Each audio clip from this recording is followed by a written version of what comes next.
What took place in residential schools amounts to nothing short of cultural genocide. Imagine waking up one morning to find government officials standing at your door, not to deliver news, not to offer help, but to take your children. No warning, no explanation you could ever accept. And when those children were finally returned to you years later, they no longer spoke your language, no longer knew your traditions, and no longer recognized the world you raised them in. Shameful part of Canada's history is worse than we thought. Well, Canadians continue to mourn after the discovery of the remains of 215 children at a former residential school in BC. This wasn't a rare tragedy. This wasn't a handful of incidents. This was policy, a coordinated system created and enforced in Canada for more than 160 years. Today, I will be revealing the reality of Canada's residential schools, why they were built, who operated them, and the disturbing purpose they were meant to serve. Because these institutions weren't designed to educate, they were engineered to erase entire cultures.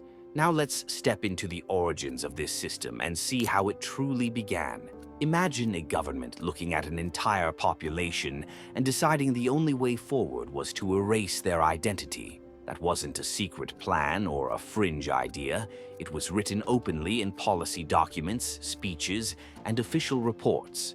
And this is where Canada's residential school system truly begins.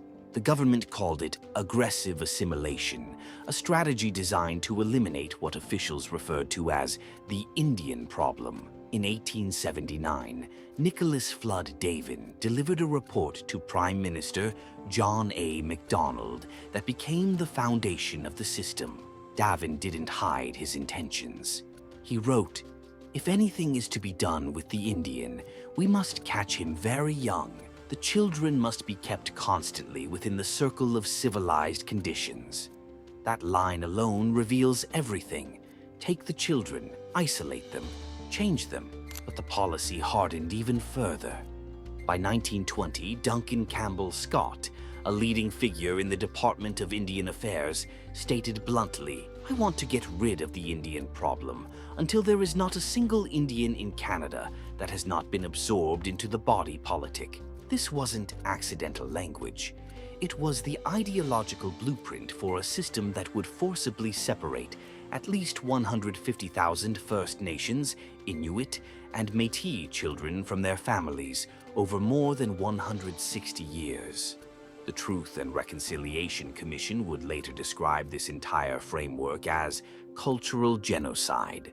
And when you look at the wording used by leaders at the time, it becomes painfully clear that the goal wasn't education, it was transformation through force.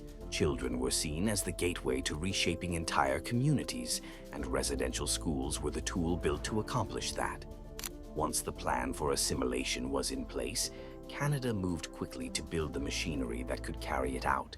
This wasn't a handful of isolated schools. This became a nationwide network.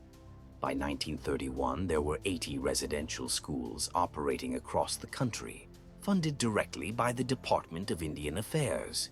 The government paid for the system, but the day-to-day control was handed over to Christian churches, which became the administrators of this policy. Between 1867 and 1939, the breakdown was clear.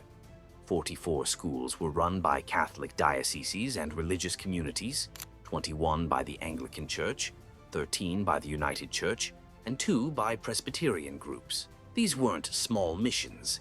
They were fully structured institutions built to separate Indigenous children from their families and reshape them under strict church supervision. And it wasn't optional.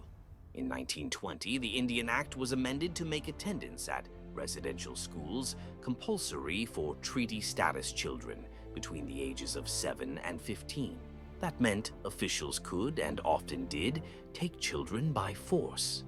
Communities saw their young ones taken hundreds of kilometers away, placed in buildings intentionally located far from home, so parents couldn't visit or intervene.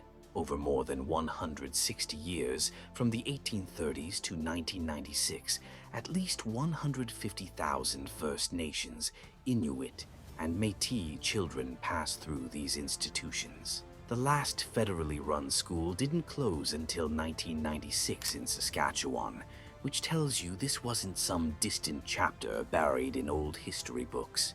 It lived well into the modern era. This system wasn't just designed to educate, it was built to control.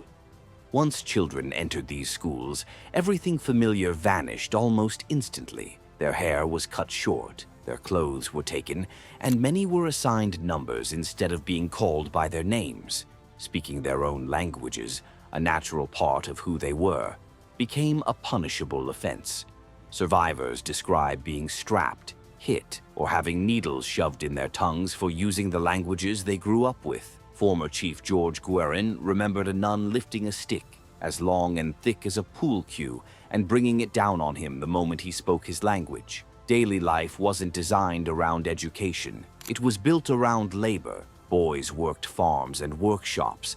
Girls did laundry and domestic chores. Classrooms were secondary. Unpaid work kept the institutions running. Even siblings were separated. And beyond the emotional and cultural damage, the physical conditions were deadly. In 1907, Government Medical Inspector Dr. P.H. Bryce reported that 24% of previously healthy Indigenous children were dying in these schools. At some institutions, it was far worse. At File Hills Boarding School in Saskatchewan, Bryce found that 75% of discharged students died shortly after returning home. The Truth and Reconciliation Commission later confirmed over 4,000 student deaths, with estimates likely exceeding 6,000. Causes ranged from tuberculosis and malnutrition to sheer neglect. Many of these children never saw their families again, and many were buried in unmarked grave steps away from the buildings that were supposed to civilize them. This wasn't an accident of poor conditions.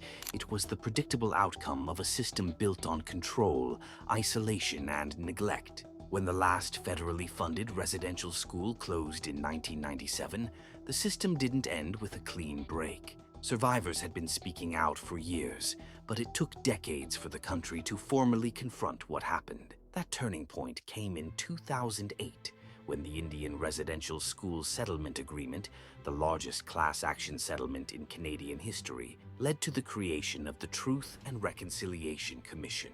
From 2008 to 2015, thousands of survivors stepped forward, many sharing their stories publicly for the first time. Their testimonies made it impossible for the country to look away. When the TRC released its final report in 2015, it labeled the system for what it was: a government-sponsored attempt to destroy Indigenous cultures and languages. The report laid out 94 calls to action, urging governments, institutions, and the public to address the damage that had been done. Then came the discoveries that shook the country again. Across former school sites, unmarked graves began to be located, silent evidence of children who never went home. As of 2022, the government had provided $78.3 million to Indigenous communities for 70 investigations into burial sites. Budget 2022 committed another $122 million over 3 years to continue this work. Each discovery wasn't just a news story. It was confirmation of what survivors had told for generations. The legacy of residential schools didn't end with their closure. Families torn apart in childhood faced lifelong impacts, and those wounds passed to children and grandchildren. Intergenerational trauma became a reality communities were forced to navigate every day. And yet, through all of it, survivors led the push for truth, for acknowledgement, and for a path forward. Their stories moved a country to confront its own history, one grave, one testimony, one truth at a time. Thank you for watching and for taking the time to understand this chapter of history.